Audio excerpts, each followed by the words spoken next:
নমস্কার বন্ধুরা, Bengali food জাংশনে আপনাদের সবাইকে আবারও একবার স্বাগত জানাই। আজকে আমি আপনাদের জন্য নিয়ে এসেছি দারুণ স্বাদের একটি নিরামিষ রেসিপি। সেটি হলো চাল কুমড়ো। চাল কুমড়ো দিয়ে নারকেল দিয়ে একটি নিরামিষ ঘন্ট। এই গরমকালে নিরামিষ যে কোনো রেসিপি আমাদের খুব ভালো লাগে। আর আপনাদের যদি আমার রেসিপিটি খুব ভালো লেগে থাকে তাহলে লাইক, কমেন্ট ও শেয়ার করতে একদমই ভুলবেন না।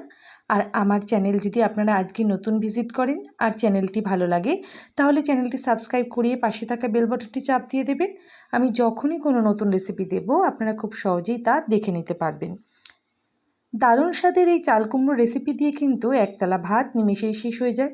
চলুন দেখে দিই আজকে এই রেসিপি করতে আমি কী নিয়েছি। চাল কুমড়োটি ভালো করে কেটে নিয়েছি, তারপরে ঝিরিঝিরি টুকরো করে নিয়েছি খুব পাতলা পাতলাভাবে। এর সাথে নিয়েছি নারকেল কোড়া, বড়ি, কাঁচা লঙ্কা ও ধনে পাতা, সর্ষে, কালো জিরে, শুকনো লঙ্কা ফোড়নের জন্য। খুব অল্প উপকরণে খুব দারুণ স্বাদের এই নিরামিষ রেসিপি কিন্তু সত্যিই খুব ভালো হয়েছিল খেতে। আপনারা বাড়িতে একবার অবশ্যই ট্রাই করবেন নিরামিষ দিনে। এরপর কড়াইতে আমি সর্ষের তেল দিয়ে বড়িগুলো হালকা করে ভেজে নিয়েছি। এরপর ওই তেলের মধ্যেই আমি ফোড়নের জন্য সর্ষে, শুকনো লঙ্কা ও কালো জিরে দিয়ে দিয়েছি। চাল কুমড়ো কিন্তু আমাদের শরীরের জন্য ভীষণ উপকারী। এরপর কেটে রাখা চাল কুমড়োটি আমি এর মধ্যে দিয়ে দিলাম যখন ফোড়নটি পুরোপুরিভাবে রেডি হয়ে যাবে। চাল কুমড়ো দিয়ে নিরামিষ মুগ ডালের রেসিপি আমার এই চ্যানেলেই রয়েছে, আপনারা চাইলে দেখে নিতে পারবেন। চাল কুমড়ো দিয়ে বিভিন্ন রেসিপি হয়। এরপর ফোড়নের মধ্যে আমি ভালো করে চাল কুমড়োটি নাড়াচাড়া করে নিচ্ছি।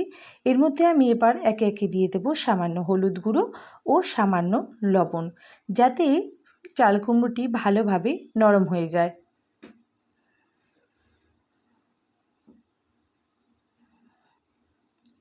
ভালো করে মিশিয়ে নিয়ে আমি 5 থেকে 10 মিনিটের জন্য ঢাকা দিয়ে রেখেছিলাম, যাতে চাল কুমড়ো থেকে সব জলটি বেরিয়ে যায়।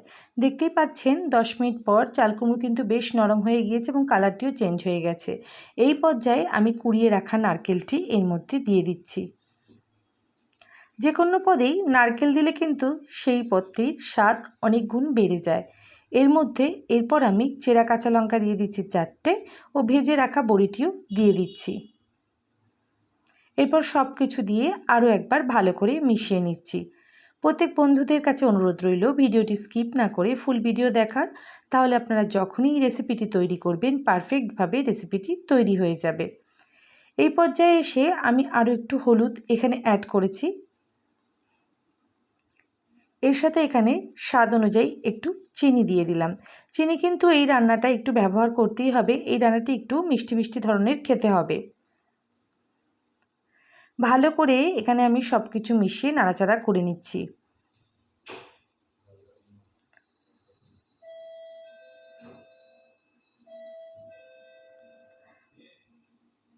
আপনারা যদি আজকে আমার রেসিপিটি ফেসবুক পেজ থেকে দেখে থাকেন তাহলে পেজটি লাইক করে ফলো করতে একদমই ভুলবেন না। যখন দেখব পুরো চাল কুমড়োর রেসিপি পুরোপুরি রেডি হয়ে গিয়েছে সেই পর্যায়ে এসে আমি কুচনো ধনেপাতাটি এখানে দিয়ে দেব। এরপর আরও একবার ভালো করে মিশিয়ে নিচ্ছি। পুরো রান্নাটি কিন্তু লো টু মিডিয়াম ফ্লেমে করতে হবে, তাহলে চাল কুমড়োটি বেশ সুন্দরভাবে নরম হয়ে সব কিছুর সাথে বেশ মাখা মাখা ভাব হবে। চাল কুমড়োর আরও একটি রেসিপি যেমন সর্ষের পুরভরা চাল কুমড়ো আমি আমার চ্যানেলে দিয়েছি, আপনারা চাইলে সেটিও দেখে নিতে পারবেন। এরপর পুরোপুরি রান্নাটি কিন্তু আমার হয়ে এসেছে।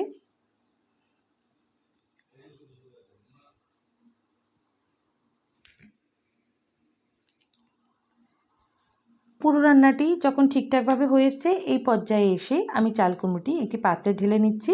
এরপর গরম গরম ভাতের সাথে সার্ভ করুন আজকের দারুণ স্বাদের নিরামিষ চাল কুমড়োর ঘন্ট রেসিপি।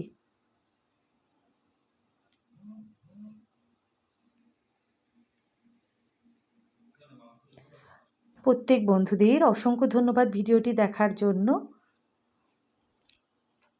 দেখা হচ্ছে পরের কোনো ভিডিওতে। সবাই খুব ভালো থাকবেন, সুস্থ থাকবেন।